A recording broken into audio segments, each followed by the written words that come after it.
Anti Hindu lobby के सबसे बड़े वकील आर एस धवन और कपिल सिब्बल किसी न किसी तरह से टालते रहे, भटकाते रहे कि फैसला न होने पावे। ये कहने में कि ये मस्जिद नहीं है और हिंदुओं का है, लोग हाथ कांपते थे, मुंह कांपते थे, सच्चाई स्वीकार नहीं कर सकते थे क्योंकि अंतरात्मा मर चुकी थी। और सबसे बड़ी बात यह है, कुछ सूट के पैरा 1 में लिखा था कि बाबर इन्वेडेड इंडिया। मतलब सोचिए, स्वतंत्र भारत के इतिहास में लिखने की हिम्मत थी कि बाबर वो था जिसने पराजित किया था और वो बाबरी मस्जिद बनवाई थी।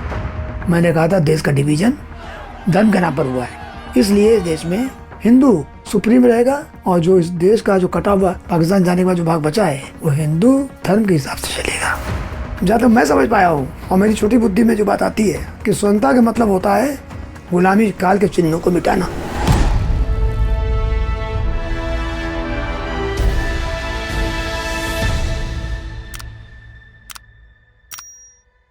सौगंध राम की खाते हैं, मंदिर वही बनाएंगे।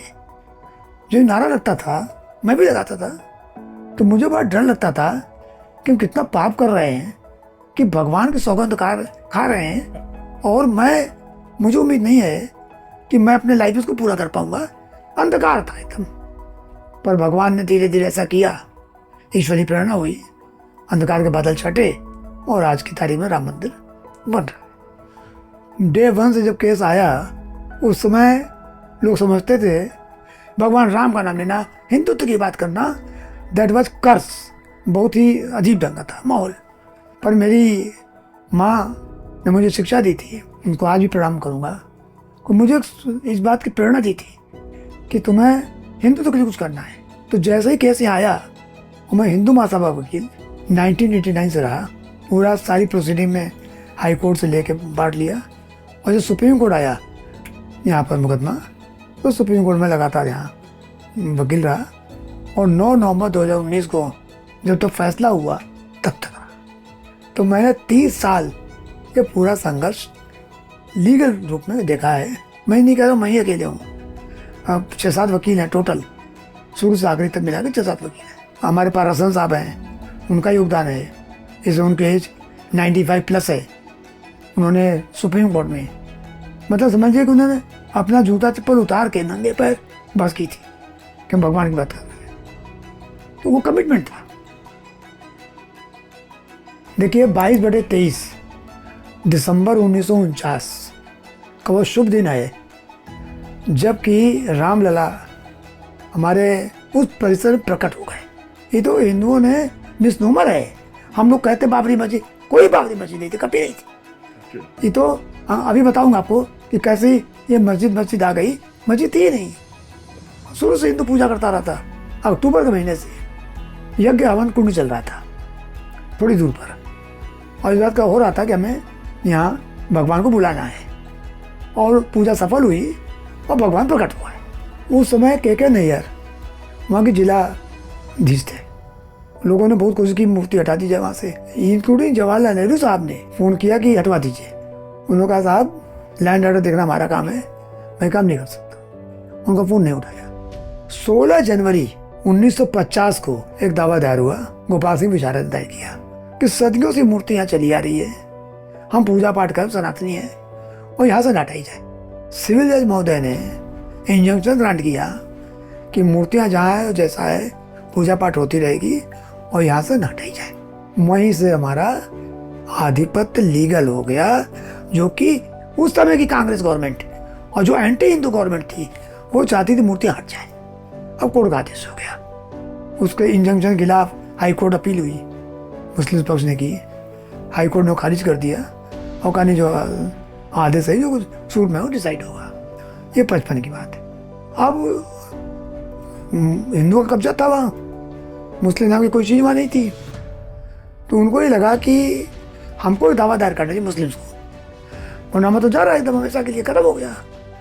तो 12 साल बीतने के पहले उन्होंने दावा 17 दिसंबर 1961 को दायर किया, जिसको Sunni central board of Waqf versus Gopal Singh Visharad. और सबसे बड़ी बात यह है कि सूट के पैरा 1 में लिखा था कि बाबर इन्वेडेड इंडिया। मतलब सोचिए, स्वतंत्र भारत के इतिहास में लोग कहते हैं ना कि हम बड़े अकलियत हैं और हम बड़ा डर लग रहे हैं, बड़ा ये कर रहे हैं। ये लिखने की हिम्मत थी कि बाबर वो था जिसने इन्वेड किया था इंडिया को, पराजित किया था और वो बाबरी मस्जिद बनवाई थी। तो बाबरी मस्जिद ये शुरू हो गई हमारे यहाँ उन लोगों के कहने से। और हिंदू समाज में एक कमी है कि मुस्लिम्स के आगे झुक जाते बहुत जल्दी, उनको उनकी बात बड़ी जल्दी समझ में आती है। क्योंकि मेरे समझ से जो गुलामी का जो जिसको कहते हैं घोस्ट, वो आज भी कहीं ना कहीं व्याप्त है। मुझे की बात कहते समझ में आ जाती है। और विश्व हिंदू परिषद जो शीर्ष नेता मैं तो मानता हूँ, और सिंघल साहब प्रणाम बोलता हूँ आज भी। अशोक सिंघल साहब का योगदान था। उन्होंने दावे से ठीक है मुस्लिम खारिज हो जाएगा, हमको क्या मिलेगा, हमको कैसे मिल जाएगा, हम कैसे मंदिर बनाएंगे। तो वो एक दावा लिखा गया। वो दावा किया गया श्री राम लला विराजमान द्वारा देवकी नंदन अग्रवाल इलाहाबाद हाईकोर्ट के जज रह चुके थे, रिटायर हो चुके थे। तो मतलब राम लला जो है स्वयं आ गए, खुद आ गए और ये कहा कि हमारा स्थान है। भगवान खुद आ गए और कहा ये हमारा स्थान है और ये हमारी जमीन है, हमारा मंदिर था, हमको वापस किया जाए। घटना यहाँ शुरू होती है कि 1528 की बात है। देवीदीन पांडे वहाँ के मुख्य पुजारी थे और पूरा मंदिर उनके संरक्षण में था। मेरठ बाबर की सेना आई और उनके जो सिपा सलार मीर बाकी थे, उसने ज़बरदस्ती करके जैसे भी करके बेरहमी के साथ हिंदू अस्मिता को कुचल दिया और हमारी बहुत बड़ी भव्य मंदिर जो भगवान राम की थी उसको ध्वस्त कर दिया। और देवीदीन पांडे और उनके साथी 73,000 लोग करीब उस समय मारे गए थे। 73,000 लोग हिंदुओं ने पूरा जाल लगा दी। पर मैं कहता दुर्भाग्य इस देश का, अगर सब एक हो गए होते, आज की तरह न पड़े होते। आज भी वही हो रहा है, आज यही हो रहा है जी। दूसरा आता है यार वो मानने, तो हमसे क्या मतलब है। एक हो गए होते तो ऐसी बात ना होती है। और मुझे लगता है कि देवीदीन पांडे, उनको हम सबको प्रणाम बोलना चाहिए। तोड़ दिया अलग चीज़ हो गई, तोड़ दिया, कुछ बना लिया उसी ढांचे पर वहाँ पर अपनी नमाज नहीं कर पाए, कब्जे में नहीं रहे। और आपको एक सबसे बड़ी बात बताऊं, 1528 से लेके 1856 तक का इतिहास में किसी इतिहासकार ने, इंक्लूडिंग मुस्लिम इतिहासकार ने, ये नहीं कहा कि वहाँ नमाज हो रही है और मस्जिद में भी हो रही है। 1856 में क्या किया अंग्रेजों ने, वहाँ रेलिंग डलवा दी और रेलिंग के एक तरफ कहा कि मुसलमान वो जहाँ पर अंदर है सोकाल बाबरी मस्जिद, जिसको हम गरबी बोलते हैं, वहाँ पर वो नमाज पढ़ेंगे। और बाहर एक चबूतरा है, उस पर हिंदू भजन कीर्तन करें। तो हमको बाहर कर दिया गया, ये अंग्रेजों ने किया था। और वहीं से 1856 के बाद फिर हमारा हिंदू मुस्लिम कायदे से युद्ध लीगल वे में शुरू हुआ। 1885 में एक पहला दावा दायर हुआ, जो उसके पुजारी थे राम चबूतरा भजन कीर्तन कर रहे थे, उन्होंने दावा दायर किया क्योंकि मंदिर बनाई जाती जाए। इंग्लिश जज ने उस समय के जाके मौका मायना किया और लिखा कि अनफॉर्चुनेट है कि इस मंदिर को गिरा कर यहाँ मस्जिद बनाई गई है, पर it is now too late to remedy. अब हम इसको कुछ नहीं कर सकते और जो हो गया सो हो गया और चलेगा। मतलब माना इस बात को कि यहाँ मंदिर तोड़ कर बनाई गई है। वो जजमेंट है, वो जजमेंट है। मैं दे दूंगा, जजमेंट है, जजमेंट में लिखा है और इंग्लिश से लिखा है कि सही है कि मंदिर तोड़ बनाई गई है। उसके बाद हिंदू मुस्लिम लड़ाई बराबर चलती रही। 1934 में बहुत बड़ा राइट हुआ हिंदू मुस्लिम का, एक गुंबद गिर गया था, फिर अंग्रेजों ने उसको बनवाया दोबारा। ब्रिटिश गवर्नमेंट ने मुसलमानों को बहुत साथ दिया और हिंदुओं को हमेशा दूर रखा, वरना कुछ नहीं था वहाँ, कोई बाबरी मस्जिद आपकी कोई चीज़ ही नहीं थी।